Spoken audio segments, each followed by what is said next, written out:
Hello, my name is Britt and I am many things. I am an avid fan of history and of monuments, paying respects to those who have paid the ultimate price to give us the freedoms we enjoy today. Let's take a look at some monuments. Many things can inspire art, but typically with monuments it is either great leaders or it is inspired by a war. Such monuments are still very popular, and almost all of them are specifically outdoors. These monuments can represent specific people or generalization of people who were involved or related to the war. While monuments are usually made of bronze in the round and outdoors, there are still a few outliers out there. Let's take a look and see what is a monument and what is not a monument. Armed with this knowledge, I discovered something that made creating this presentation quite difficult. Seemingly every memorial is outside. I do not think this is a requirement, but I am kind of curious as to why they don't put many memorials indoors. Finding an indoor example was quite difficult, yet I persisted. I also noticed the majority of these war memorials were completely bronze. This would be understandable in the earlier times of humanity whenever there was a lot of bronze and that was the only thing that was really available at the time, but a lot of these are more modern kind of memorials, so why go with bronze? Was it just because it makes it look more traditional and historic, or is there a purpose? I was not able to find an answer at this time, but it is one thing I did want to note of importance. The Little Insurrectionist, located in Old Town, Warsaw, Poland. Monument to unknown children who participated in the war. Bronze, outdoors, in the round, in a public area. I located this statue randomly as I was walking around in Old Town in Warsaw, Poland. It sat upon a plinth on a wall. Old Town in Warsaw had seen a terror bombing campaign by the Nazis and had over 80% of the entire historic district area burned to rubble, damaging ancient buildings and churches from the Middle Ages. This was done intentionally to make the local population submit to the invaders. As the Nazis rolled through and occupied the area, the local population would use children as spies to discover where the Nazi troops were staying at, so that way partisan troops could ambush them. Children between the ages of 11 to 17 were also active combat participants in the partisan troops as well. Even if a child happened to be in the area and discovered a Nazi camp, being noticed could still be a fatal mistake, as the Nazis were aware of this tactic. The statue is made of bronze, made in 1983 by Jerzy Jarnoszkiewicz. This statue is a true monument to the heroic actions taken by the youth of the Polish resistance to the fascist occupation.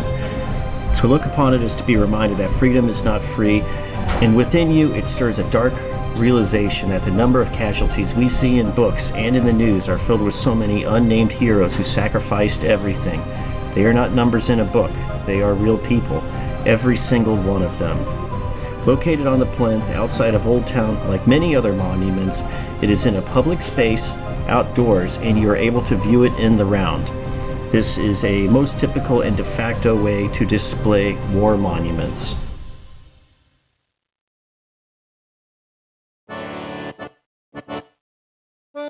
Lone Sailor Statue, located in Cleveland, Ohio. Monument to all Navy members. Bronze, indoors, in the round. Well, it's kind of close to the edge of a wall here, but it could be moved further out to do this. Created in 1987 by Stanley Bleifeld, this statue sits upon a small plinth and is made of bronze, and this specific replica is indoors and somewhat in the round. It looks like it was placed in a somewhat small hallway, so walking behind it is unlikely but not impossible. This statue is a very typical monument, with the exception that it is indoors, and that in itself is incredibly unusual for monuments to the military. This monument is dedicated to all naval service members in the past, present, and future. Coupled with a single sailor is his sea bag full of all his worldly possessions.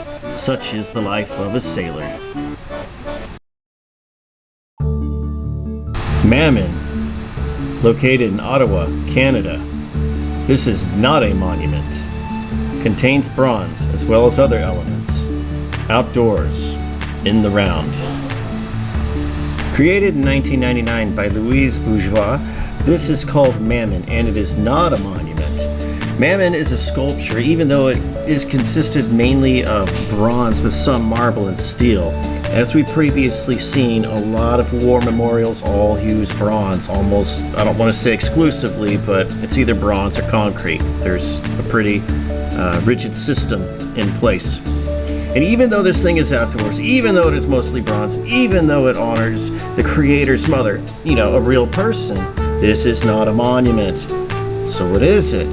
Well, let's talk a little more. The reason it is not a monument is because it does not represent a historical fact or historical person or political movement. The sculpture is what this is, and it honors the creator's mother who loved weaving.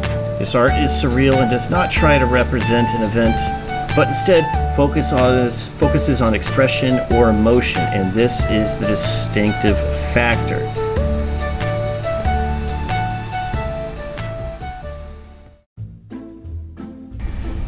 Monuments can take any form or material, but typically are a somber event and usually darker colors with a very serious tone.